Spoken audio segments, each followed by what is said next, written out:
एक बार एक व्यक्ति अपने गुरु के पास गया और उनसे मंत्र की प्राप्ति करी, यानी दीक्षा ली। उसके गुरु ने उसको एक मंत्र दिया और कहा कि ब्रह्म मुहूर्त में उठकर, यानी अर्ली मॉर्निंग उठकर इसका जाप किया करो, तुम्हें ईश्वर की अनुभूति होगी। वो व्यक्ति ने ऐसा ही करा।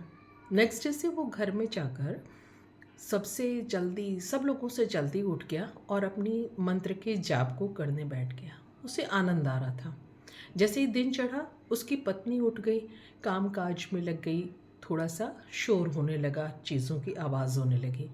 और भी थोड़ा सूरज ऊपर हुआ, बच्चे भी जग गए। अब बच्चों की और मम्मी की बात होने लगी और भी आहटें यानी शोरगुल बढ़ गया।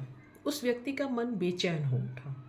वो अपने घर के पास के वन जैसे एरिया में, जंगल जैसे एरिया में शांत जगह पर चला गया। एक बड़े से पेड़ के नीचे बैठ गया। उसको वहाँ बड़ी शांति का अनुभव हो रहा था। उसने सोचा, अब मैं रोज़ यहीं आ जाया करूँगा, इसी पेड़ के नीचे बैठकर अपनी पूजा, ये मंत्र जाप किया करूँगा।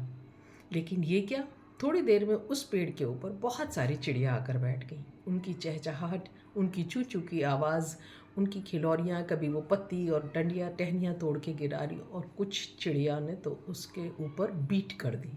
गंदा हो गया। अब वो वहाँ से खड़ा हो गया, छी छी छी, यहाँ कितना शोर हो रहा है, कितना गंदा कर दिया है। वन में भी शांति नहीं है, यहाँ भी इन पक्षियों ने उपद्रव मचा रखा है। हे प्रभु, मैं कहाँ जाऊँ? लगता है आपको प्राप्त करने के लिए तो मुझे इस देह को छोड़ना ही पड़ेगा। उसने ऐसा ही विचार करा और उसने वन में सूखी लकड़ियाँ इकट्ठी करी और एक चिता जैसी जगह बनाई, उसमें आग लगाई और उसने सोचा, अब मैं इसमें कूद के जल के मर जाऊँगा। जैसी वो तैयारी में था, एक आवाज़ आई, ठहरो। अब उसने मुड़कर देखा तो एक वृद्ध आदमी, बूढ़ा आदमी उसकी तरफ आ रहा था। उसने उसे बोला, तुम जल के मर जाओ, मुझे तुम्हारी कोई फिक्र नहीं है, मुझे इससे कोई मतलब नहीं है, मर जाना, लेकिन अभी थोड़ी देर ठहरो। जिधर की ये हवा चल रही है ना, वो उधर हमारी झोपड़ियाँ हैं और हमें परेशानी होगी जब तुम्हारे शरीर के जलने की तेज़ बुरी बदबू आएगी। तो अभी थोड़ी देर ठहरो, जब हवा का रुख बदल जाए तब तुम मर जाना।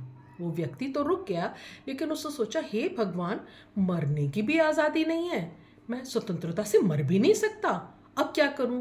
फिर उसने सोचा कि भगवान को अनुभव करने के लिए लगता है मरने की ज़रूरत नहीं है। भगवान ने इतनी बाधाएं दी तो इससे स्पष्ट होता है कि मेरे कुछ कमी है जो मुझे खुद ही पूरी करनी है। उसने पाया कि उसका मन दृढ़ होना चाहिए, संकल्प होना चाहिए, दृढ़ता के साथ मंत्र जाप करना चाहिए।